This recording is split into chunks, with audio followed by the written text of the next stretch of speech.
Masalah kesehatan mental bisa menyebabkan kanker, serangan jantung, impotensi, gangguan kehamilan dan janin, bahkan kematian. Ayo kita bahas. Sebenarnya anak mudanya lagi nggak enak badan ini. Tapi demi memenuhi hasrat kalian dengarkan orang merepet sama atas nama konsistensi, ya udah kita bikin lah.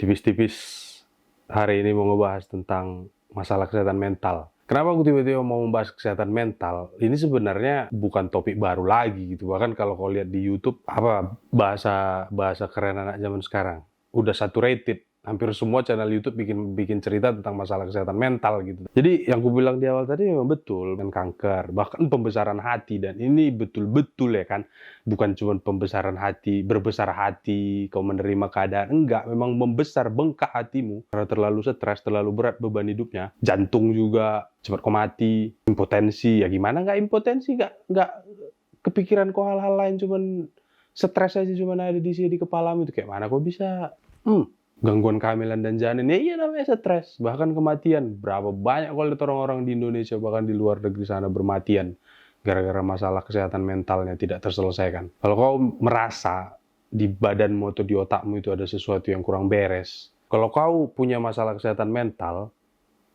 kawanmu itu bukan tempat curhat yang paling bagus. Itu nggak menyelesaikan masalah, kawan. Oke, aku tahu beban berat memang sama orang-orang, termasuk ya sama aku juga kayaknya, untuk datang ke psikolog, ngadu mengenai masalah mental, aku punya keluhan kayak gini segala macam. Karena orang-orang kita itu sudah terlalu lama dicekoki bahwa psikolog itu isinya adalah pasien-pasien yang orang gila.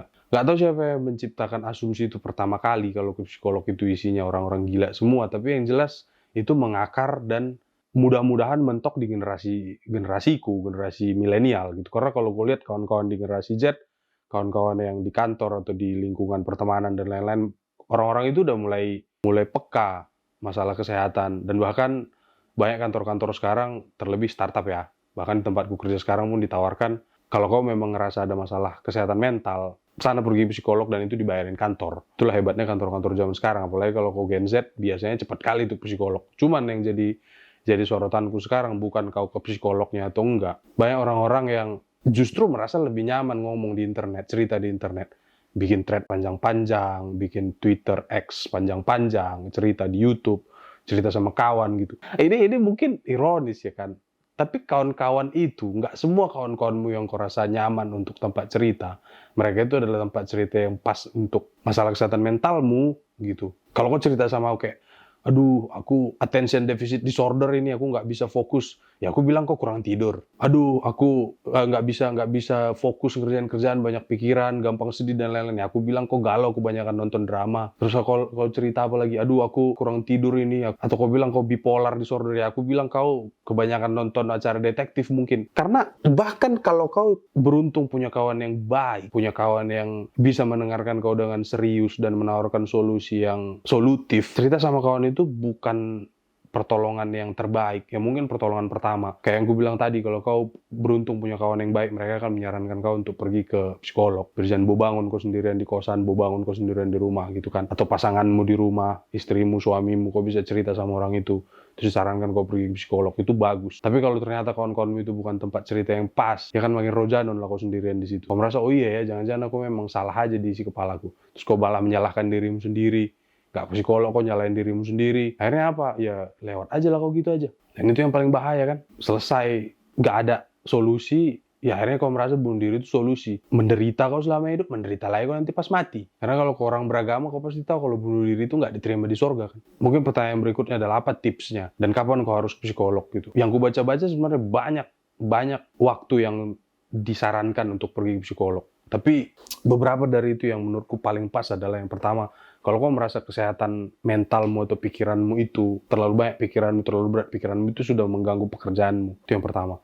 Kalau kau merasa, aduh aku nggak bisa nih ngelihat barang kotor berserakan, aku mungkin OCD ya? Bukan. Kau itu cuman sakit aja matamu ngeliat itu. Aku juga mataku ngeliat barang berserakan sakit, tapi aku nggak OCD. Nah itulah kan kalau kau ngomong sama aku. Tapi kalau kau ngomong sama psikolog misalnya, kalau kau merasa perhatianmu sama hal-hal kecil itu sudah mengganggu, kau nggak bisa jalan tanpa ngelihat kesalahan di lantai, atau kau nggak bisa keluar dari kamar mandi sebelum mencuci tanganmu 15 kali karena alasan apapun itu, ya kau mending pergi ke psikolog, kau periksakan sama dia, kau ceritakan sama mereka. Itu yang pertama. Terus yang kedua, kalau kau merasa kau udah tidur cukup ini, 7 atau 8 jam kau udah tidur, udah cukup lah menurutmu. Tapi tetap aja kau merasa satu hari ini kok capek, kok badannya nggak enak, kok aku nggak bisa beraktivitas dengan bagus. Bisa aja menurutmu 7 dan 8 jam itu kau tidur, ternyata enggak. Makanya sekarang banyak aplikasi yang bisa ngelihat kualitas tidurmu gimana. Bukan cuman dari, dari jam smartwatch, tapi dari aplikasi handphone yang bisa merekam kau kalau misalnya ngomong, tiba-tiba pas tidur ngigau,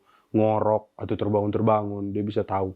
Dan akhirnya kau tahu tidurmu 7 jam, 8 jam itu berkualitas atau cuma tidur ayam aja. Dan itu yang bikin kau capek seharian. Nah mungkin itu juga kau konsultasikan ke psikolog, dia bilang itu depresi. Itu yang kedua. Terus yang ketiga, kalau kau baru mendapatkan kemalangan, baru ada duka cita, entah kau dipecat, kawanmu dipecat, pasanganmu memutuskan kau, atau yang parah adalah ada orang keluargamu atau orang tuamu atau siapapun yang meninggal. Nah itu kalau kau nggak bisa meluapkan kesedihan itu dengan nangis atau tercekat kali, nggak bisa keluar sama sekali gitu, atau kau malah nangisnya nggak berhenti, semua orang udah menenangkan kau, semua orang ada di situ mendengarkan kau cerita, tapi kau tetap nggak bisa berhenti bersedih.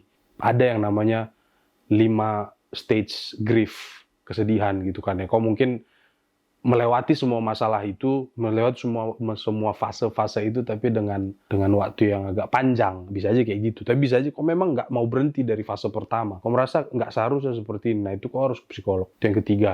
Terus yang keempat, kalau kau ada keinginan sedikit aja untuk bunuh diri, nah itu sebisa mungkin langsung lah pergi ke psikolog. Tapi keinginan bunuh diri ini pun kau harus ngelihat itu benar-benar sesuatu yang dari dalam, atau bercanda-bercandamu aja gitu. Kalau kayak gini mati lah aku ini. Nah, itu enggak, itu bukan suicidal thought. Itu cuman kayak lebay-lebaymu aja. Maka itu tadi kau bisa ngobrol sama kawanmu pertama, pertolongan pertama. Setelah itu kau pergi ke psikolog biar mereka yang ngebantu kau untuk melewati masalah-masalah itu. Itu yang keempat. Dan itu sebenarnya yang paling berat. Aku harusnya naruh itu di pertama tadi, tapi udahlah. Yang kelima adalah kalau kau mulai pelarian ke barang-barang yang ya aku nggak tahu lah bilangnya gimana ya. Aku bilang alkohol itu haram, aku juga minum alkohol. Aku bilang alkohol itu tidak boleh, aku juga minum alkohol, tapi dalam taraf yang wajar. Kalau kau sudah mulai menggunakan alkohol, apalagi obat-obatan terlarang untuk cari pelarian, nah itu udah bahaya. Kalau kau udah melakukan itu, langsunglah. Lebih baik terlambat kau udah mencoba itu sekali 2 kali, tapi kemudian sadar dan pergi ke psikolog. Daripada keterusan, tak polisi kau nanti. Masalahmu nggak selesai, tangkap polisi kau, atau misalnya mati kau gara-gara OD, habis. Sama aja kan? Masalahmu nggak selesai, malah kau membebani orang lain. Hidup pun kau bikin susah, mati kau bikin susah lagi. Lebih parah lagi orang lain nanti menderita, nggak ada kau di situ. Sebenarnya kalau mau dibahas panjang lebar, bisa panjang kali lebar kali tinggi masalah kesehatan mental ini. Tapi mungkin kalau dari aku ya, untuk saat ini yang bisa ku share segitu dulu. Nanti mungkin ada kesempatan untuk kita bisa bahas itu satu persatu lebih dalam lagi. Atau mungkin suatu saat aku akan undang orang untuk ngomongin masalah itu yang lebih ada lah otaknya dibandingkan awak ya kan. Yang lebih pintar mengenai masalah itu ya, mungkin dokter atau psikolog atau apa, kawan-kawanku yang kebetulan mau ngomongin masalah itu akan kita bicarakan. Share konten ini, kasih ke orang-orang, bantu untuk kawan-kawanmu yang ada kemungkinan masalah tentang itu. Like, subscribe, komen video ini yang bagus-bagus ya, jangan kau judi online kau masukkan ke sini para binatang. Kalau yang ngomong serius kau masukkan pula judi online, kurang ajar kau. Yang terakhir yang mau gue bilang adalah, kalau kau dipercaya sama kawanmu untuk mendengarkan masalahnya dia, keluh kesahnya dia, sekonyol apapun menurut masalahnya itu, dengarkanlah. Aku tadi bikin contoh, aku seperti itu, tapi aku juga sebisa mungkin mendengarkan. Mungkin aku nggak punya solusi, tapi aku kan mendengarkan orang-orang kayak gitu, karena kadang solusi pertama yang mereka butuhkan adalah didengarkan. Ya aku belajar itu dengan cara yang berat memang. Sering aku diomelin sama istriku gara-gara aku selalu ke solutioning mode, padahal sebenarnya dia cuma pengen didengarkan. Kau coba membantu orang-orang dengan cara mendengarkan dulu. Kalau memang kau nggak sanggup ngasih solusi, ya langsung kau arahkan ke psikolog. Jadi segitu dulu. Nanti kita sambung lagi. Sampai jumpa di video-video berikutnya.